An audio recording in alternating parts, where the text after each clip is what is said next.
La sistematización o sistemática, por ser más fiel al término original, es la séptima especialización funcional del método teológico de Lonergan y para nosotros es el culmen de nuestro itinerario, pues prácticamente se identifica con la parte más sensible del trabajo de nuestra propia especialización. En el capítulo introductorio a las 8 especializaciones funcionales, describe así la parte central de la sistemática. La especialización funcional, llamada sistematización, se encarga de elaborar sistemas adecuados de conceptualización, de eliminar las contradicciones aparentes y de tender a una cierta comprensión de las realidades espirituales, ya sea manifestando su coherencia interna, ya sea inspirándose en analogías sugeridas por experiencias humanas más familiares. La razón para ello la señaló inmediatamente antes. Los hechos y valores afirmados en las doctrinas suscitan nuevas cuestiones. La expresión doctrinal puede ser en efecto figurativa o simbólica, puede ser descriptiva y basada en último término más en la significación de las palabras que en una comprensión de las realidades. Si se la presiona rápidamente puede convertirse en vaga o indefinida.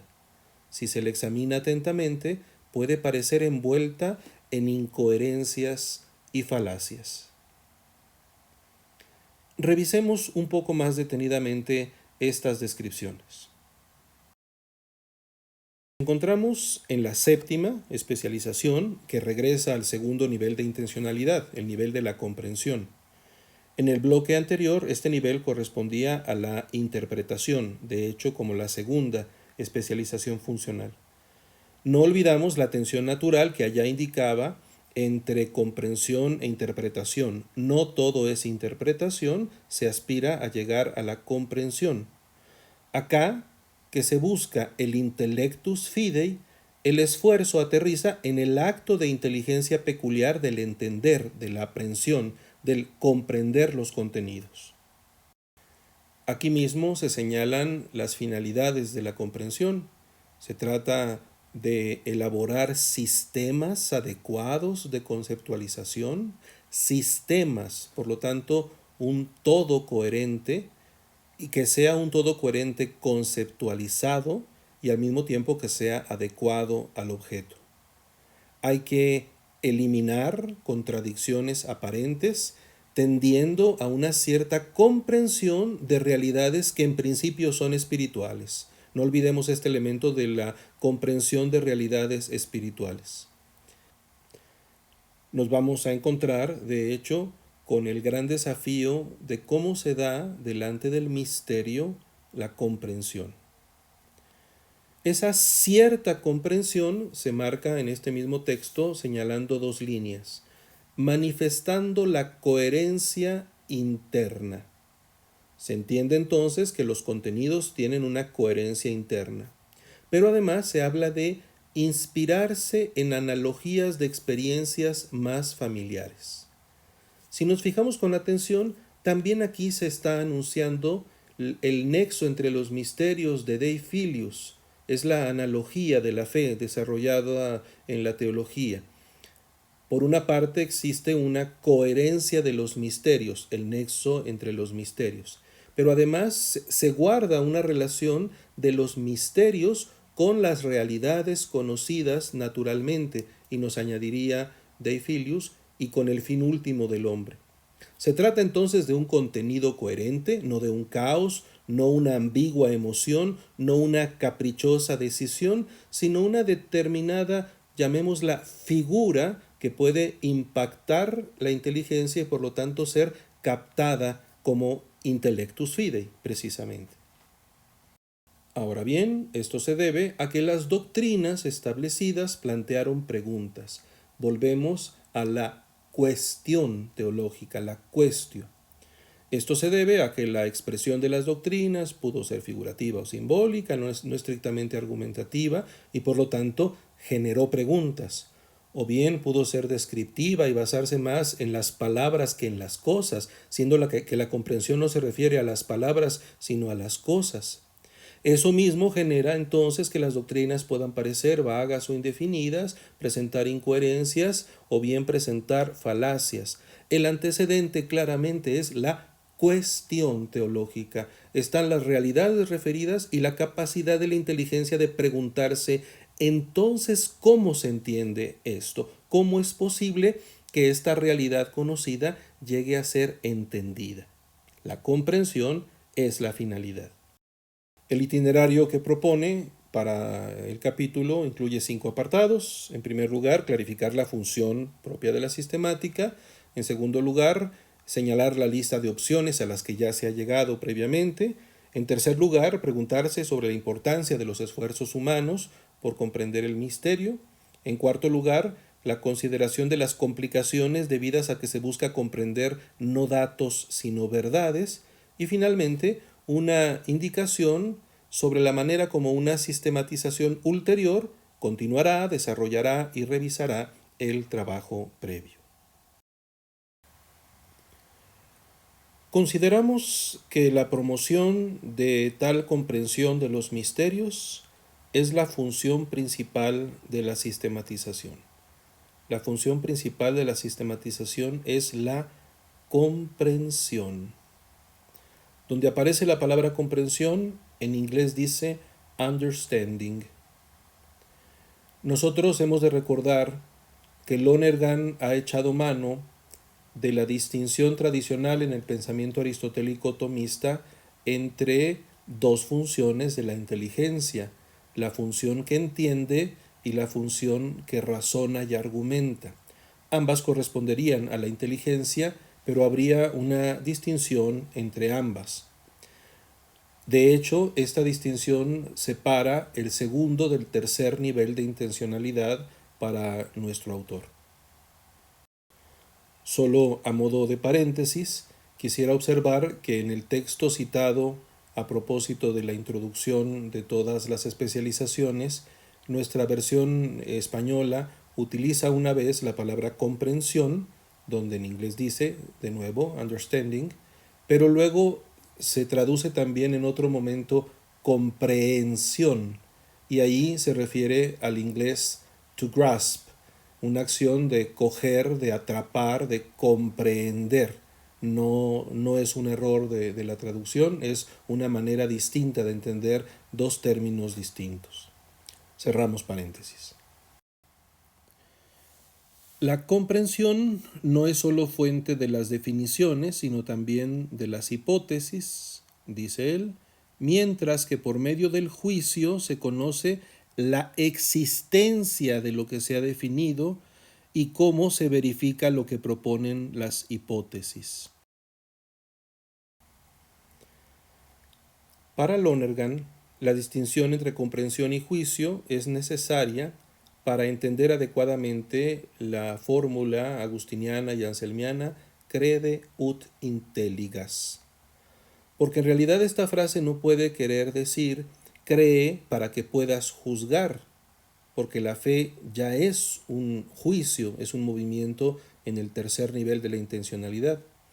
Tampoco puede significar cree para que demuestres, porque las verdades de fe no admiten demostración humana. Por eso más adelante va a discutirlas como prueba. Lo que quiere decir el precepto es cree para que puedas comprender. Es decir, las verdades de fe tienen sentido para un creyente, pueden parecer un sinsentido para el no creyente. Lo que hace la sistematización no es establecer una prueba exterior a las doctrinas ya establecidas, sino es más bien la intención de promover la comprensión. No aumenta la certeza, sino que las doctrinas recibidas se buscan explicar. La sistemática no establece los hechos, más bien se esfuerza por ver cómo es posible que esos hechos sean lo que son. La tarea es reunir los hechos establecidos en las doctrinas y esforzarse por, aquí está lo esencial, integrarlos en un todo asimilable. Desde este establecimiento de la comprensión como la función esencial de la sistematización o de la sistemática, podemos pasar a los tres argumentos adicionales que desarrolla en este punto nuestro autor.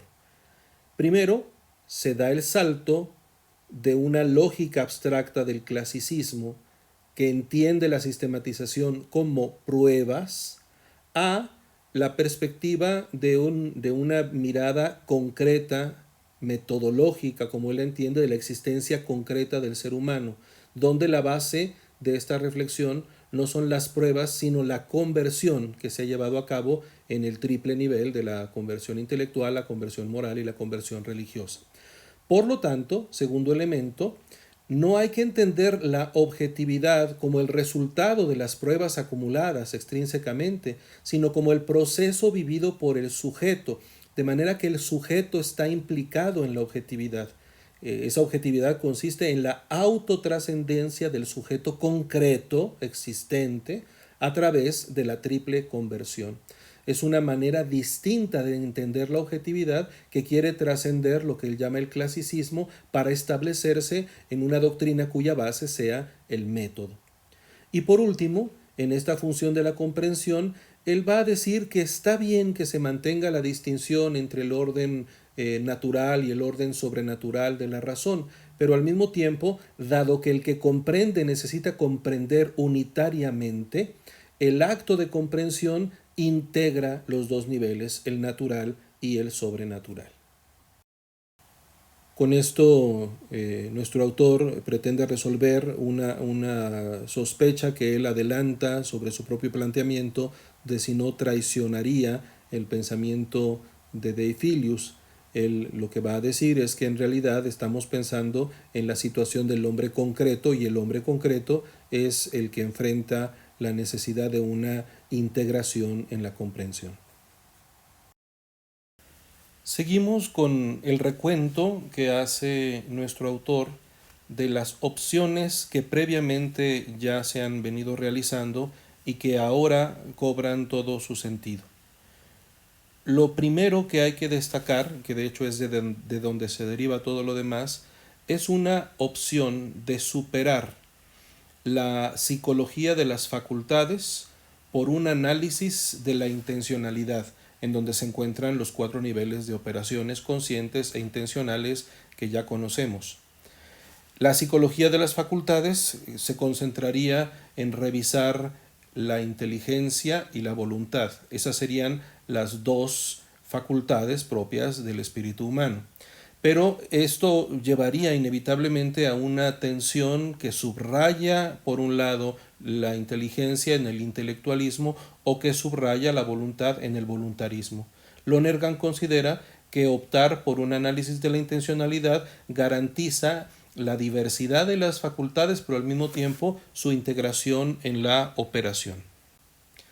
Observa él que los 3 primeros niveles de intencionalidad subrayan el momento de la inteligencia, mientras el cuarto y más alto, que es el de la deliberación, evaluación y decisión, correspondería más bien a la voluntad. Una cuestión derivada de esta opción fundamental es que se piensa en el sujeto existencial concreto, no en un entendimiento o en un razonamiento de alguna manera independiente de las condiciones concretas dentro de las cuales se lleva a cabo la vida. La inteligencia y los 3 momentos en los que está subrayada en la intencionalidad de la conciencia, la inteligencia, nunca dejan de estar situados en un sujeto concreto. Una tercera opción que él destaca de esta perspectiva es una excepción a una regla característica de la filosofía. Esta regla nos dice que no hay nada en la voluntad o en el amor que no haya sido primero conocido. Primero se conoce y después se puede amar. Aquí se nos observa que en el caso de la gracia hay un momento anterior del don del amor de Dios, de manera que en este caso hay antes del conocimiento el don del amor divino. Esto garantiza que se reconozca a Dios en su carácter de misterio trascendente.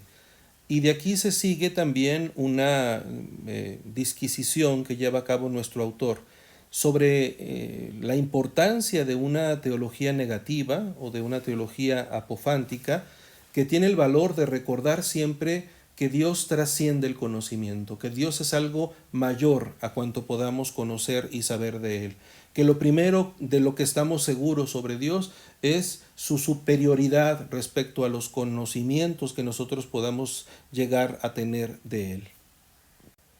Pero este momento apofántico o negativo de la teología no quita su valor a una teología positiva o catafántica, en el sentido de que aunque Dios sigue siendo un misterio trascendente, también dentro de su propia revelación y en la transmisión de esta revelación lo encontramos como objeto, no porque sea objetivable, sino porque el discurso sobre Dios y el pensamiento sobre Dios se inserta siempre en el marco de la mediación que lleva a cabo la significación. Siempre hay un contexto de significados y esto de hecho es lo mismo que permite que se comunique y que se tenga en común. El uso de la palabra supone ya la mediación cultural, las diferenciaciones de la conciencia que se han mencionado en otro momento.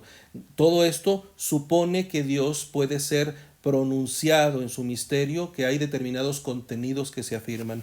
El equilibrio entonces se dará cuando, siendo conscientes de que Dios es un misterio trascendente, se le reconoce simultáneamente dentro de la historia, en primer lugar, desde las categorías que Dios mismo ha empleado para revelarse, pero además desde las categorías que la Iglesia ha empleado para su transmisión y desarrollo. La última de las opciones que nuestro autor destaca tiene que ver con su opción por una revisión de las acciones de la conciencia, de los actos intencionales de la conciencia, lo que él llama en este caso lo psicológico. Es decir, vamos a retomar la pretensión de hacer afirmaciones de verdad, pero no desde una metafísica ingenua, que sería la que ignora estos procesos de la intencionalidad de la conciencia, sino una metafísica crítica, que sería para él justamente aquella que es consciente de los procesos que se llevan a cabo al interior de la conciencia humana, también en el conocimiento de Dios. Nuestro autor se detiene aún un momento en profundizar esta cuestión de si Dios, en cuanto a misterio trascendente, puede también considerarse un objeto de conocimiento. Llama la atención el empleo de estas dos palabras, problema y misterio. Ignoro si hay una dependencia en esto, al menos indirecta, de Gabriel Marcel, que señalaba justamente que los problemas son lo que se puede plantear, mientras cuando hablamos del ser personal nos encontramos con el misterio. Entonces podemos distinguir entre la condición misteriosa de Dios y la objetivación que dentro de la historia y con las categorías del pensamiento y de la lengua se habla de él. No se excluye entonces quien adora el misterio trascendente que también se dé la mediación de la significación en contextos culturales, que además en su complejidad pueden ser contextos evolutivos. Por lo tanto, aunque Dios sigue siendo el misterio trascendente, cuando nosotros lo conocemos o nos relacionamos con Él, empleamos categorías ubicadas en la historia y en este sentido podemos hablar de Dios como objeto. Aunque no haya de confundirse el misterio con el problema, los contextos evolutivos incluso dentro de los cuales se adora el misterio trascendente y en los que se explica la adoración no están exentos de problemas, de objetivaciones, de preguntas. Entonces, la teología cuando habla y genera su discurso no se hace a un lado de la certeza de que Dios sigue siendo el misterio trascendente, pero al mismo tiempo emplea categorías y conceptos, el momento catafántico de su pronunciamiento, a través de los cuales efectivamente se está hablando de Dios, consciente de que Él sigue siendo el misterio trascendente. Precisamente por esto, cuando estamos hablando de Dios ubicado en los contextos evolutivos, se reconoce que en cuanto problema puede darse un aumento progresivo de la comprensión. Nosotros podemos ir descubriendo facetas nuevas intelectualmente del misterio que en sí mismo sigue siendo el misterio trascendente. Se detiene también a explicar a partir de ello la diferencia entre el orden del descubrimiento y el orden de la exposición de los contenidos. La historia ha seguido un proceso paulatino que pasa de elementos implícitos a elementos explícitos, que pasa de preguntas y de preguntas a respuestas, y todo este proceso que ya se vio en el momento anterior, en el desarrollo de las doctrinas, se incluye aquí como un proceso difícil. Cuando uno va a explicar el misterio, no va a reconstruir todo el camino histórico necesariamente. Se pueden explicitar los elementos armónicos, los elementos que ya se lograron sistematizar, aunque nosotros sepamos que el camino que se siguió fue mucho más complejo. Por último, nuestro autor a este propósito observa que no solo se da desarrollo y pluralidad en las doctrinas, también cuando se han articulado sistemas, o sea, la sistematización, que se ubica siempre en un determinado contexto, se dará una evolución de los mismos sistemas y habrá también sistemas diversos para explicar el misterio. Todo esto es parte de lo que depende de esta separación o de esta distinción entre misterio y problema. El misterio trascendente de Dios sigue siendo ese, pero al mismo tiempo la problematización de Dios o la objetivación de Dios, que se ubica siempre en el tiempo y en el espacio, en contextos y contextos evolutivos, supone la posibilidad también de un desarrollo de sistemas e incluso de una pluralidad de sistemas. Llegamos así al momento crítico de la explicación que hace nuestro autor de la sistemática. Si él ha dicho que la función de la sistemática es la comprensión, ¿cómo se explica la comprensión? Esto es lo que se desarrolla en este penúltimo fragmento. Un paréntesis sobre la traducción. En la versión castellana se va a estar empleando ahora de manera alternada la palabra entender y la palabra comprender. Se puede entender, se puede comprender. También observo que, al igual que en otros momentos, el texto inglés siempre utiliza el verbo to understand, habla de understanding, independientemente de si en español lo traducen como comprensión o como entender. Cerramos paréntesis. En este apartado va a darnos Lonergan una presentación de una progresiva complejidad de la comprensión. El primer nivel de distinción lo hace distinguiendo entre la comprensión de datos y la comprensión de hechos. Los hechos integran una mayor variedad de acciones del espíritu y por lo tanto es un acto más complejo. Pero además, en la comprensión de los hechos se lleva a cabo en un nivel también de doble complejidad, según se trate simplemente de la presentación de los hechos o se alcance la búsqueda de una comprensión de lo que se estaba fraguando en los hechos, lo que llamó en su momento la historia crítica. Esto se volvería todavía más complejo si revisamos el camino metodológico que él propone, en donde cada especialización tiene su propia naturaleza. Pero a lo que quiere llegar él aquí directamente es a la distinción entre la comprensión propia de las doctrinas y la comprensión propia de la sistemática. La principal distinción, lo recordamos, depende de los dos niveles de intencionalidad en los que nos estemos moviendo. Mientras las doctrinas se mueven en el nivel del juicio, la sistemática se mueve en el nivel de la comprensión. Tenemos pues dos formas de verdad y dos formas de comprensión. Cito un momento crucial de toda la obra de Lonergan. Hay pues en las doctrinas y en la sistematización dos formas de verdad y dos formas de comprensión. Las doctrinas tienen como tarea establecer de una manera clara y distinta la confesión que la comunidad religiosa hace de aquellos misterios que han sido revelados por Dios. y el asentimiento que se presta a dichas doctrinas es el asentimiento de fe. Dicho asentimiento es considerado como el más firme de todos por los creyentes. Por el contrario, los puntos de vista desarrollados por una teología sistemática son considerados solamente como probables, pero la comprensión a que se ha de llegar debe estar a la altura de cada época. Cada época tendrá sus propias exigencias y por lo tanto la sistemática tendrá que tomar en cuenta las condiciones de ese mundo de significación, de esos contextos evolutivos dentro de los cuales se lleva a cabo esta especialización funcional.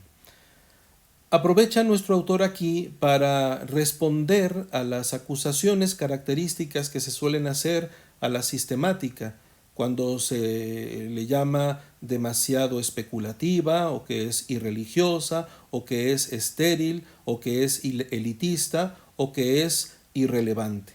Una palabra sobre cada una de estas respuestas. Es verdad que la teología puede ser especulativa, pero hay que distinguir cuando se trata simplemente de apoyar la teología sistemática en las pruebas o cuando se pone como base la conversión. Si realmente la conversión es la base de toda la teología, cuando nosotros incluimos la conversión como la base de la sistemática, estamos de una manera adecuada trascendiendo el nivel simplemente de la expectativa.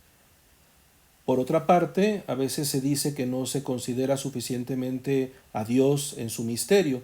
También aquí va a regresar nuestro autor a decir que eso puede suceder, pero en principio, cuando es consciente de a quién se refiere con Dios, está abriéndose con toda justicia al sentido religioso de su especulación. A la acusación de que la sistemática puede ser estéril, dice que efectivamente puede tener un nivel de esterilidad si se dedica a la sistematización de la no comprensión, pero que también tiene su propio valor de fecundidad en la medida en que resulta atractiva para los que quieren entender. Por otra parte, ante la acusación de elitismo, bien, efectivamente habrá quien cultive la ciencia y en este sentido se vuelva un grupo que conoce esa información, pero por otra parte será la única posibilidad de estar a la altura de los otros niveles epistémicos que se dan en las ciencias o en la cultura o en la erudición de una determinada época para que se pueda dialogar con seriedad desde la fe.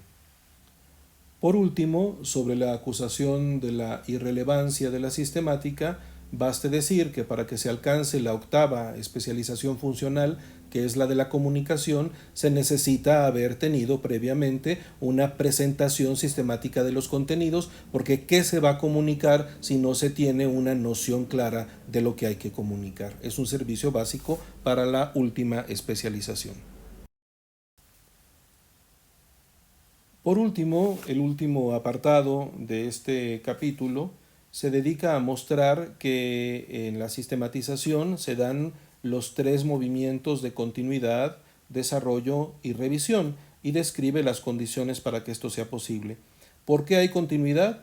Primero, porque se mantienen continuas las estructuras de nuestras operaciones conscientes e intencionales. Podríamos decir, hay una base antropológica permanente y por eso se da continuidad. Segundo, hay continuidad por el don que Dios hace de su amor.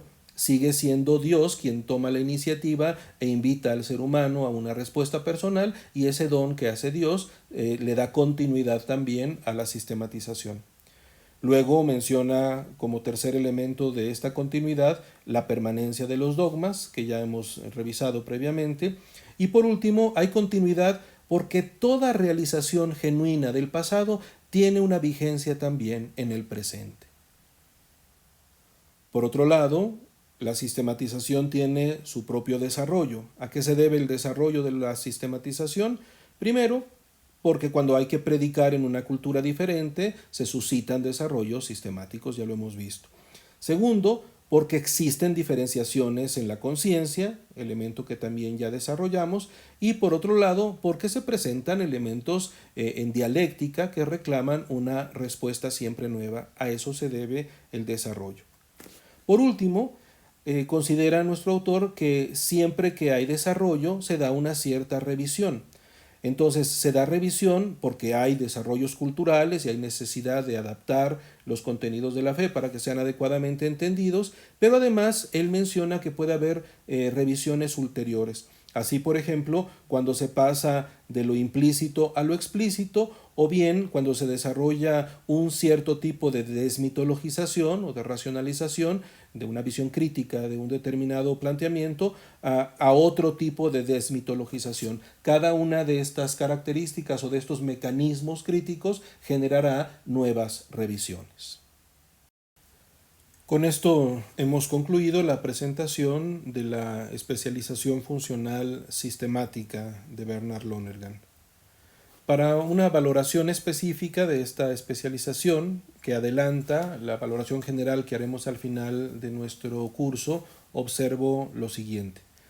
En primer lugar, es mérito indiscutible de Lonergan subrayar y poner en evidencia la naturaleza de la sistemática, la necesidad que se da en la vivencia de la fe de desarrollar una inteligencia de esa fe en su contenido, mostrando la coherencia y la articulación interna de la fe profesada. Habría que indicar que esto depende del concepto analogía de la fe. Es un concepto que ha estado en cierta medida presente, pero se puede explicitar más. Esto es el primero y más importante valor de la propuesta de nuestro autor. A este propósito hay que mostrar qué tan crucial es lo que él observa sobre la comprensión del misterio. Efectivamente, en esto radica la gran paradoja de la teología en general y específicamente de la sistemática. No deja de ser el misterio de Dios, pero es el misterio que nos ha sido revelado. La revelación se ubica en el tiempo y en el espacio, emplea categorías culturales y por lo tanto es accesible a la inteligencia humana. Valdría la pena simplemente recordar a este respecto todo lo que desarrolla el Papa Juan Pablo II en Fides et Ratio número 13. Es valiosa entonces la distinción entre el misterio trascendente de Dios en sí mismo y la objetivación que se realiza en la teología. No han de considerarse dos elementos absolutamente inconciliables, sino referidos mutuamente. Aunque la sistematización inevitablemente subraya un planteamiento intelectualista, digámoslo matizadamente porque él mismo critica el conceptualismo, es indiscutible que el modo como nuestro autor ancla la sistematización, por una parte en el sujeto que realiza las acciones intencionales y por otra parte respecto al misterio trascendente, logra evitar el racionalismo. Me parece que es otro elemento valioso de la propuesta. Otro elemento que me parece fundamental es la distinción que realiza respecto a las doctrinas. Las doctrinas establecidas y el esfuerzo por entender la fe, aunque están vinculadas, son dos maneras diversas y complementarias de ejecutar la acción teológica. Hoy se da la tentación de relativizar las doctrinas porque se pierde el momento de juicio que hay en ellas y se pretende convertir todo en una aportación sistemática, de diversas sistematizaciones. Creo que hay una gran riqueza en esta distinción entre elementos doctrinales y elementos sistemáticos. Como una oportunidad de desarrollo ulterior, me parece también oportuno señalar que sería posible establecer criterios para identificar una mejor sistematización, una sistematización más adecuada a su objeto, más genuina de parte del sujeto. Creo que hay pistas que indican hacia dónde iría este trabajo en el orden de la conversión, pero también de la fidelidad al dato revelado. Implicaría, por lo tanto, la fidelidad a las primeras cuatro especializaciones funcionales. Con esto terminamos nuestro capítulo del curso.